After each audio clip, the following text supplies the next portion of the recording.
ibiganiro hagati y'Uburundi n'u Rwanda ni ibiganiro jewe nyene nitangurije. Ingorane nuko Rwanda rufise imigambi mibi ku Burundi. Ndavuga nti kugira mu nyereke ko atamigambi mibi mufise ku Burundi, zana abantu bisha abantu mu Burundi igihe batembagaza ubutegetsi tubajana imbere y'ubutungane kugira ikibazo c'ibihumbi 2015 gihere. Urabona yari yaciye aja kurondera n'abantu gwaruka mu makambi y'impunzi, aragwigisha gisirikare, arushira mu makambi, araruha ibigwanisho, ni waruhemba, ni warugaburira. Abari ku mutwe wabo baniyo mbare bazane baje mu butungane kuko bagenzi babo bafashwe barakira urubanza.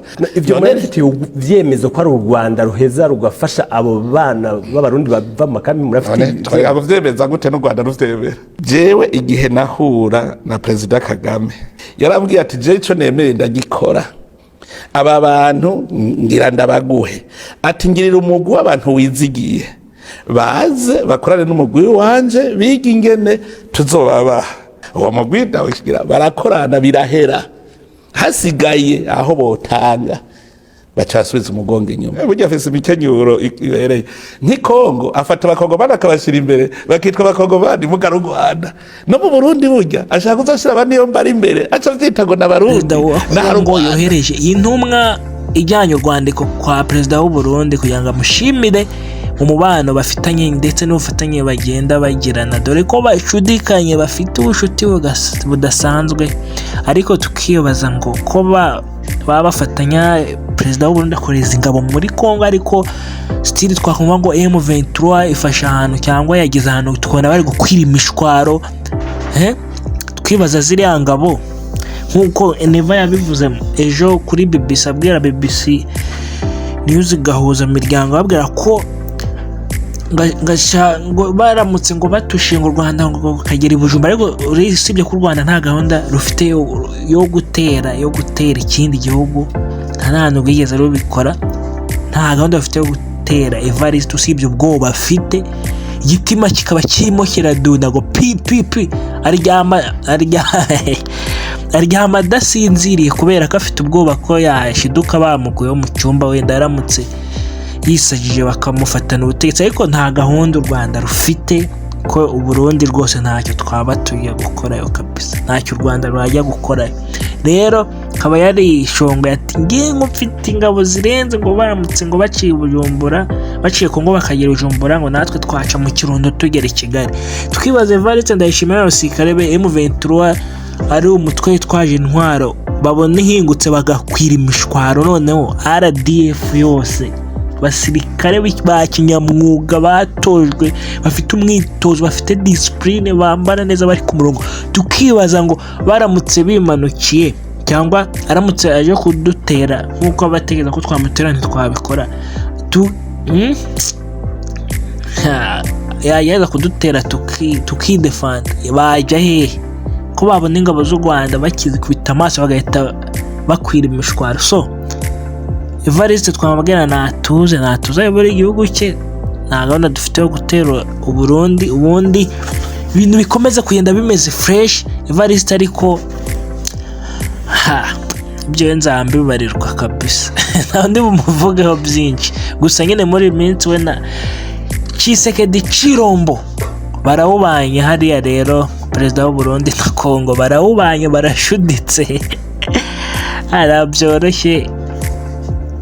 byoroshye. Icyangombwa nuko igihugu cyacu cy'u Rwanda gifite umutekano, ibintu byose bikaba ari fresh, abayobozi bacu batuyobora neza, dukomeza kugenda twikorera uturimo tw'amaboko tuduteza imbere, tukareka Evariste nyine yamara guhaga ifiriti n'amakoko ya hariya mu Kirundo c'ibitoki gatangira akajya kuri ya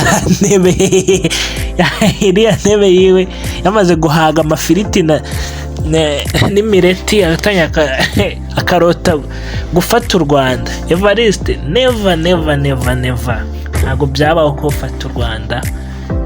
Yobora igihugu cyawe, natwe dufite uko igihugu cyacu kiyobowe, ubundi tubeho mu mahoro.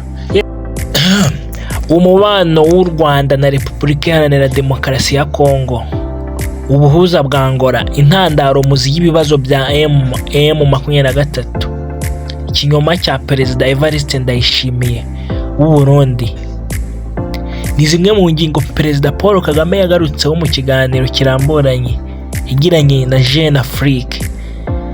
Ni ikiganiro cyasohotse nyuma y'iminsi mike yari ishize itsinda y'intumwa z'u Rwanda n'iza Congo zihuriye i Rwanda muri Angola ngo zicoce umwuka mubi umaze igihe hagati y'ibihugu byombi no gushakira umuti ikibazo cy'umutekano muke mu burasirazuba bwa Congo.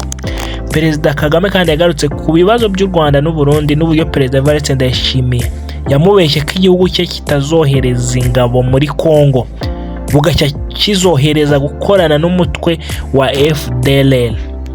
Perezida Kagame yavuze ko no ku matora ateganyijwe mu Rwanda kongera kwiyamamaza gushaka umusimbura. Tshisekedi yohereje Ndayishimiye ubutumwa. Perezida wa Repubulika Iharanira Demokarasi ya Kongo Felix Tshisekedi yohereje ubutumwa Evariste Ndayishimiye uyobora u Burundi bwatwawe na Minisitiri w'Ububanyi n'Amahanga Therese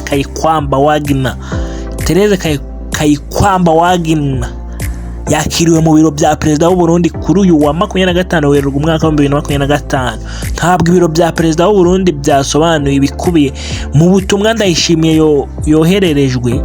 Ikizwi nuko ibihugu byombi bisanzwe byifatanya mu kurwanya umutwe witwaje intwaro wa M23. Ubu bufatanye bushingiye ku masezerano mu bya gisirikare ibihugu byombi byagiranye muri Kanama mu mwaka wa 2023 bwashimangiye umubano ukomeye bufitanye kuva Ndayishimiye yajya ku butegetsi muri Kamena mu mwaka wa 2020.